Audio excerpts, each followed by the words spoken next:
When the son of a high-ranking official sorted through his late father's effects, he started with typical records from a life spent in public service. His father had been the cybersecurity chief for the Los Alamos National Laboratory, a facility with a level of restriction that usually ensures its data never leaves the mountain. Among the records, the son found a cache of legacy files explicitly labeled as relating to atmospheric anomalies. The contents provided a physical paper trail documenting decades of research into unidentified flying objects. Crucially, the engineering logs listed the specific, named scientists who conducted these studies in secret while maintaining public careers in orthodox defense research. If a grieving relative can find the identities of the people behind America's most guarded programs in an old cardboard box, the system meant to shield them is fatally compromised. This aerial view shows the sprawling laboratory at Los Alamos. For 80 years, the government hosted compartmentalized programs here, away from public and congressional oversight. To maintain control over this research, the defense establishment relies on hyper-compartmentalization.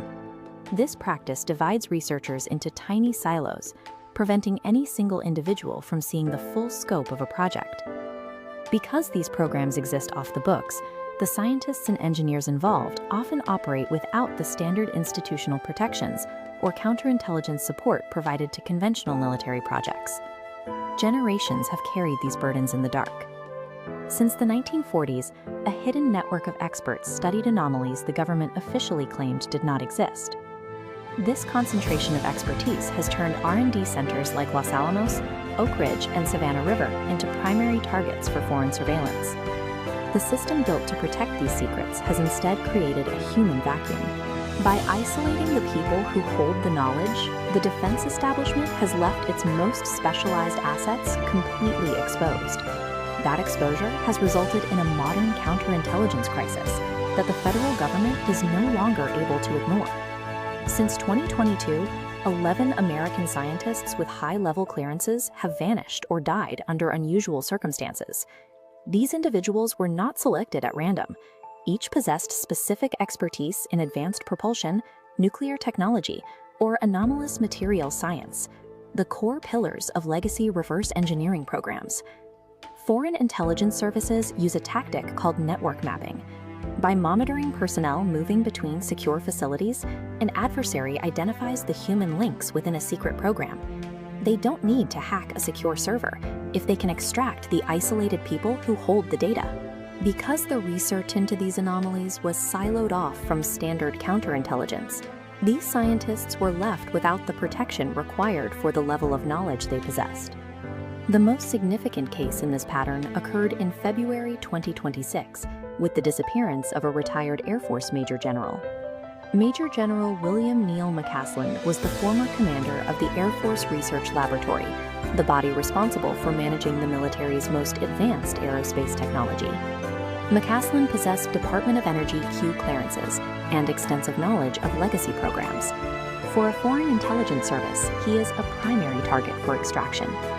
He vanished from his home, leaving behind an empty house and a series of unanswered questions for federal investigators. McCasland's disappearance has forced the FBI and the House Oversight Committee to investigate whether a foreign nation is systematically identifying and removing the human network behind American aerospace research. For decades, the defense establishment focused on the skies to manage public perception, while failing to secure the experts on the ground. This text documents that high-ranking officials like Admiral Hillenkoetter and General Mark Milley held private concerns about the performance of these anomalies, even while the military officially dismissed them as nonsense. This section details David Grush's testimony regarding secret crash retrieval and reverse engineering programs. While these disclosures are intended for public transparency, they also serve as a guide for foreign intelligence services, signaling which programs and personnel to target. The push for transparency is now colliding with an environment of aggressive espionage. Releasing this information clarifies the targets without providing the necessary security to the scientists involved. The hyper-compartmentalization used to hide these programs has become a trap, leaving the brightest minds in the defense scientific community defenseless. The current situation reveals that the architecture of secrecy has become its own vulnerability. By attempting to perfectly isolate the people studying these anomalies, the United States has made them easier for adversaries to identify and extract. The level of intervention by federal law enforcement indicates that the technical knowledge held by these vanished experts is considered a primary objective for foreign intelligence services. If the systems protecting us left us this vulnerable, are we truly ready to face the reality of what these vanished scientists were studying?